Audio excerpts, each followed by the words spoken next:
The ship named *Horizon* cut through Earth's atmosphere like a silver needle through blue cloth. Inside, Lyra stood watching the blue planet grow larger on the main screen. Her tall frame and light blue skin marked her as different from the humans she would soon meet. As the highest diplomat of the Asterian Federation, this job was very important. "Ambassador Lyra, we will land in 4 hours," said the ship's computer in a soft voice. Lyra nodded and touched the screen to bring up images of Earth. Beautiful pictures filled the air around her. Clear blue oceans meeting white sand beaches, huge green forests stretching as far as she could see, tall mountains topped with white snow. She smiled. Earth seemed like the perfect place to visit. "Show me again where we will land," she said. The computer displayed a map of a place called New York City, with its tall buildings and many people. Another image showed a place called Tokyo and another named London. All looked busy and full of life. "Humans have built much in a short time," Lyra said to herself, "but they still have much to learn." She walked to her private room and looked at her notes. For 50 years, the Asterians and humans had only talked through space messages. Lyra would be the first of her kind to step foot on Earth. Her people were far ahead of humans in all ways. They could change dead planets into living ones. They could cure all sickness. They could travel between stars. "These humans are like children," her leader had told her before she left. "Smart children, yes, but still young. They need our help." Lyra believed this completely. Her mission was simple: meet the humans, show them Asterian power, and offer to fix Earth's problems. The humans would surely thank her people for this gift. She touched another button, and her skin changed color to look more like a human's. She would still look different, but not as strange to them. First meetings were always tricky. "Ambassador," the computer's voice broke into her thoughts. "There is a problem." Lyra frowned. "What kind of problem?" "Our path has changed. We are not heading toward the planned landing spot." "What? Show me." The map appeared again, but now an arrow pointed to a different place, far from any big city. The arrow ended in a large empty area marked only as desert. "Why are we going there?" "Fix it," Lyra ordered. "I cannot. Something is pulling the ship off course. It may be Earth's magnetic field acting strangely." Lyra felt the first touch of worry. This was not in the plan. "Call home. Tell them what's happening." "I cannot make contact. Something is blocking our signals." Now the ship began to shake. Lyra grabbed the wall to keep from falling. "Warning," the computer said, its voice no longer calm. "Ship systems failing. Prepare for emergency landing." Lyra ran to the main window. The beautiful images of forests and oceans were gone. Below her stretched an endless sea of sand and rocks. No green plants, no blue water, no tall buildings, just empty, dry land reaching to the horizon. "This can't be right," she whispered as the ship dropped faster. "This isn't what Earth looks like." The ground rushed up to meet them. Lyra barely had time to reach the safety pod before the ship hit the sand with a terrible noise of tearing metal. Her head struck something hard, and darkness took her. Her last thought before passing out: "This is not the paradise I was promised." Pain woke Lyra. Her head hurt, and bright light burned her eyes. The safety pod had worked. She was alive. But everything else had gone wrong. She pushed a button, and the pod opened with a hiss. Hot, dry air rushed in, making her cough. The inside of the ship was a mess. Broken parts lay everywhere. Lights blinked on and off. The main computer screen showed only black. "Computer, status report," Lyra called out. No answer came. "Computer." Still nothing. Lyra stood up slowly, feeling pain in her leg. Her blue skin had small cuts, but nothing too bad. She limped to the control panel and tried to wake it up. A few lights came on, then died again. "Self-repair systems, activate," she ordered. A weak voice answered from somewhere in the ship. "Self-repair, damage, cannot, Fix. Lyra felt her first real fear. Without the ship's repair system, she was stuck here. Communications. I need to call home. Communications. Offline. Lyra closed her eyes. This was getting worse. What about the emergency system? Can you tell me if this place is safe? The computer made a strange noise, then said, Environment scan complete. Air, breathable. Temperature, high. Water, scarce. Assessment, marginally habitable. At least she could breathe. Lyra found her emergency kit and took out the small device that would change the air and water in her body to match Earth's. She pressed it against her neck and felt a quick sting. Now she could safely eat and drink what humans could. She also took her environmental suit. It would protect her from the heat, but only for a few hours before needing to recharge. Lyra walked to the broken door of the ship and pushed it open. Bright sunlight blinded her for a moment. When her eyes adjusted, she could only stare. Sand. Everywhere she looked, there was sand and rock. Some small dry plants grew here and there, but nothing like the green forests in her pictures. The heat hit her like a physical force. This can't be Earth, she whispered. Not the real Earth. But it was. Her scanners confirmed it. This was the planet she had studied for years. Not the pretty parts, but a harsh, empty place she never expected to see. Lyra checked her suit's power. 4 hours. She needed to find help before then. She climbed a tall rock to look around. Far away, maybe 3 miles, she saw something small and square. A building. It was her only hope. Lyra started walking. The suit kept her cool at first, but the sun was very strong. After an hour, she felt herself getting tired. The sand made walking hard. Twice she almost fell. Just keep going, she told herself. Asterisk, asterisk, asterisk. Miles away, Jack was fixing his old solar panels when he saw the flash in the sky. Something big had fallen from space. A meteorite maybe, or...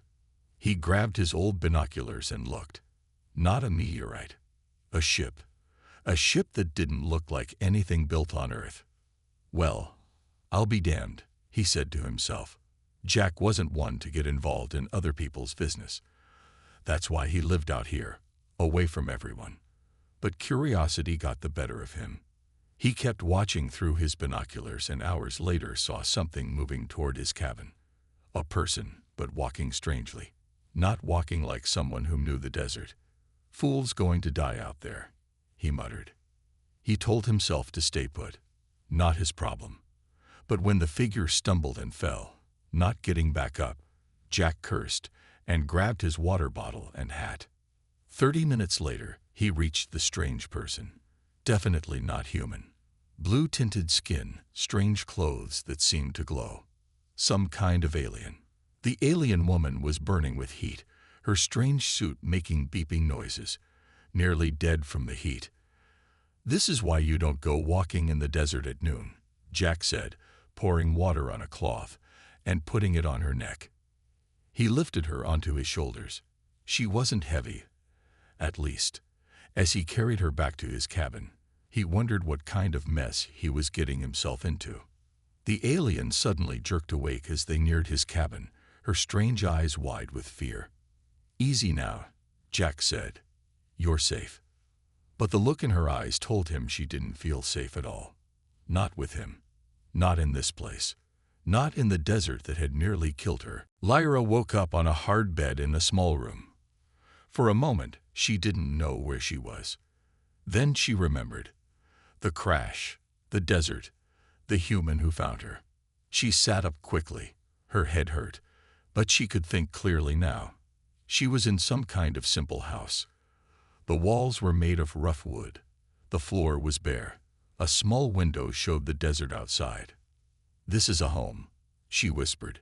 How can anyone live like this? A door opened, and the human walked in. He was tall with sun-darkened skin and gray in his beard. He carried a cup of water. Good, you're awake, he said. Thought you might not make it. Lyra tried to look calm and important, like the diplomat she was. I am Ambassador Lyra of the Asterian Federation. I demand to be taken to your leaders immediately." The man raised an eyebrow. "Name's Jack, and there aren't any leaders out here. Just me." He handed her the water. Lyra looked at the cup with doubt, but drank it. She was very thirsty. "I need to contact my people," she said. "And your world government." Jack laughed. "No phones out here. No internet either. We're in what people call a dead zone." Dead zone. Lyra didn't understand. No signals. No connection to anything.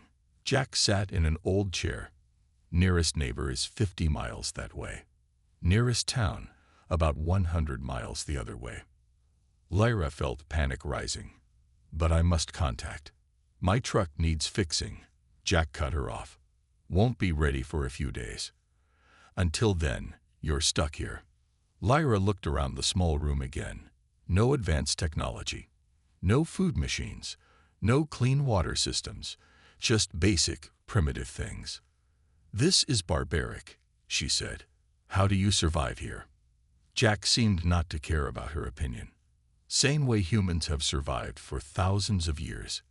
We adapt." He showed her around his home. It was small, it had everything he needed. A kitchen with simple tools. A room with books. A workshop where he fixed things. Outside, a few solar panels provided some power. A large barrel collected rainwater. "What do you eat?" Lyra asked. "I grow some food." Jack pointed to a small garden. "Hunt sometimes. Trade with others when I go to town." "But why live here? In this wasteland?" Jack looked at the desert stretching away from his home. "Not a wasteland to me. It's quiet. Honest. No one bothers me." Later, as the sun began to set, they sat outside. The heat of day was fading. Lyra had to admit the view of the desert mountains turning red in the sunset was beautiful, in a strange way. "Why did you come to Earth?" Jack asked. Lyra felt proud again. "To help you. My people are advanced. We can make your world better." "Better how?" "We can change your deserts to forests. Make dry land green. Bring water to places like this." Jack was quiet for a long time. "And who asked you to do that?" The question surprised Lyra. "No one needs to ask. It's obviously better." "Is it?" Jack looked at her with serious eyes. "I was a pilot once. Flew all over the world. Then my wife died. I couldn't be around people anymore. Found peace here." Lyra didn't know what to say.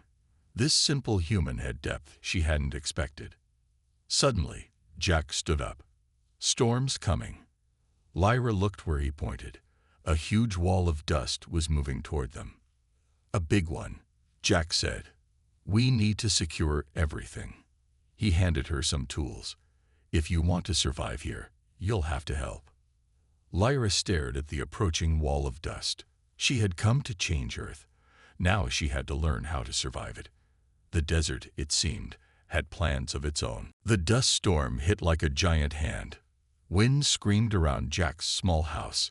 Sand and dust flew everywhere, turning day into night. Inside, Lyra watched through the window, amazed and scared. "Does this happen often?" she asked. "Few times a year," Jack said. He lit some candles as the lights flickered and went out. "Solar panels can't work in this." They sat in the dim light of candles as the storm raged outside. The house creaked and groaned but stood strong. "Your home is stronger than it looks," Lyra said. Jack nodded.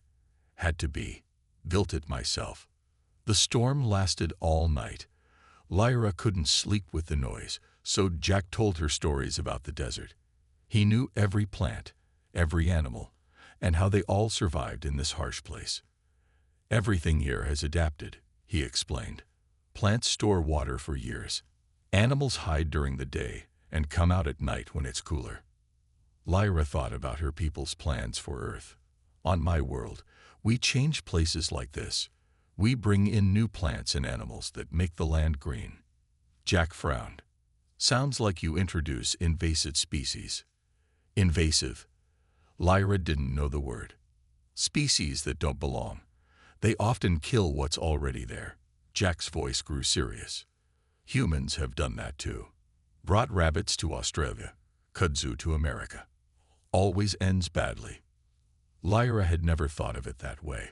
But we make things better. Better for who? Jack asked. Not for what was already living there. The next morning, the storm had passed, but it left damage behind. Part of the roof had blown off. Jack's water filter was broken. Worst of all, the solar panels were covered in sand and 2 were cracked. No power for a while, Jack said, looking at the damage. Lyra studied the solar system. The technology was simple compared to what she knew, but the principles were the same. I can help fix this, she said. Jack looked doubtful but gave her some tools. Lyra worked on the panels while Jack fixed the roof. By afternoon, she had rewired the system to work with fewer panels. Not bad, Jack admitted when the lights came back on. Where'd you learn that? Basic energy systems, Lyra said, though your technology is primitive. Jack almost smiled. Gets the job done, though. They still had no water filter. Jack showed Lyra how to manually filter water through cloth and sand. So slow, she complained. But it works, Jack said. Desert teaches patience. As they worked, Lyra thought about her crashed ship. I need to go back to my vessel. The communication system might still work. Jack checked his old weather radio. We have a break in the weather. We could try tomorrow. The next day, they set out for the crash site. Jack carried water, food, and tools. He showed Lyra how to walk on sand to save energy, how to stay cool, and how to spot danger. The desert isn't trying to kill you, he explained. It's just indifferent. Respect it, and you'll survive. When they reached the top of a dune, Lyra's ship came into view, but something was wrong. People were there, moving around the crash site. Who are they? Lyra asked. Jack's face grew dark. Scavengers, looking for valuable parts. They're stealing my ship. Lyra started to run forward, but Jack grabbed her arm. Wait, they might be dangerous. But I need that communication system. Jack pulled out old binoculars and looked. They're armed. We need to be careful. Lyra felt angry and helpless. Her only way to contact home was being taken apart by thieves. What do we do? She asked. Jack watched the scavengers for another minute. We wait until dark. Then we sneak in. The desert sun beat down on them as they waited, hidden behind rocks. Lyra realized that surviving here meant more than just enduring the heat. It meant facing dangers she never expected to find on Earth. Night fell over the desert. The scavengers had set up lights around Lyra's crashed ship and were still taking it apart. Jack and Lyra crept closer, staying low behind rocks and dry bushes. There are 6 of them, Jack whispered. Too many to confront. But I need my communication device, Lyra insisted. Jack pointed to the back of the ship. That side is dark. Maybe we can slip in there. They moved carefully, one slow step at a time. The desert was different at night. Cooler, quieter, but still dangerous. Every sound seemed louder. When they reached the ship, Jack lifted Lyra up to a broken window. She climbed inside and found herself in the storage room. Most things were gone, but her small backup communication device was still hidden in a secret panel. She grabbed it and climbed back out. Got it, she whispered to Jack. But one of the scavengers had heard something. A light beam suddenly cut through the darkness, catching them in its bright circle. Hey, someone's there, a rough voice shouted. Run. Jack grabbed Lyra's hand, and they sprinted away from the ship. Shots rang out behind them. Jack pulled Lyra behind a large rock just as a bullet hit the stone, sending chips flying. This way, Jack said, leading her into a narrow canyon that the scavengers' trucks couldn't follow. They ran until they couldn't hear the shouts anymore, but Jack didn't stop. We can't go back the same way, he explained between breaths. They might follow our tracks. Where are we going? Lyra asked, tired from running. There's another way back, but it's longer. Through the high rocks. The path grew steep. They climbed over boulders and through tight spaces. The moon gave some light, but it was still hard to see. Jack seemed to know the way without looking. "How do you know where to go?" Lyra asked. "Been exploring these canyons for years," Jack said. "The desert is like a map once you learn to read it." Suddenly, the ground shook. Rocks started falling from above them. "Rock slide," Jack shouted. He pushed Lyra ahead of him, just as a large boulder came crashing down. Lyra fell forward, safe from the falling rocks, but when she looked back, she saw Jack trapped, a rock pinning his leg. "Jack!" She rushed to him. "I'm stuck," he said through gritted teeth. His face was pale with pain. Lyra tried to move the rock, but it was too heavy. Jack's leg was bleeding badly. "You need to find shelter," he told her. "Storm's coming back. You can see it in the sky." Lyra looked up. Dark clouds were gathering, blotting out the stars. The wind was picking up. "I won't leave you," she said firmly. Using all her strength, Lyra wedged a smaller rock under the boulder and pushed. Slowly, the rock moved enough for Jack to pull his leg free. It was badly cut, and he couldn't walk. "There's a cave system nearby," Jack said, pointing to a dark opening in the cliff face. "We can shelter there." Lyra helped Jack to his feet and supported him as they limped to the cave.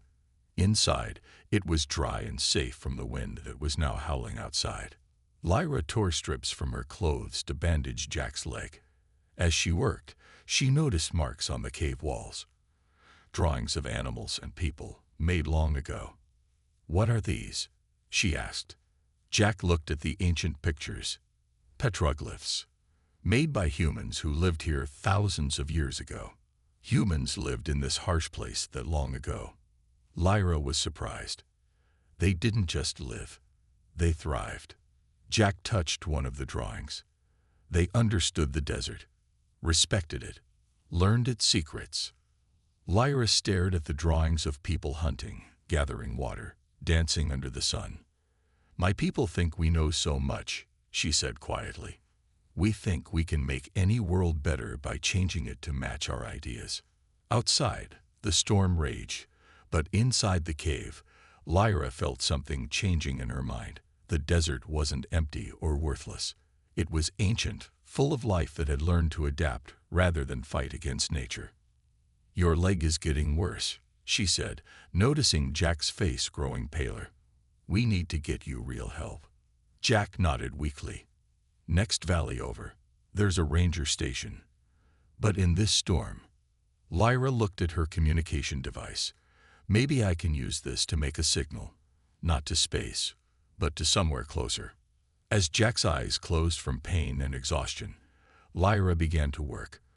For the first time since arriving on Earth, she wasn't thinking about changing this world. She was thinking about saving a part of it she had come to respect. The storm passed by morning.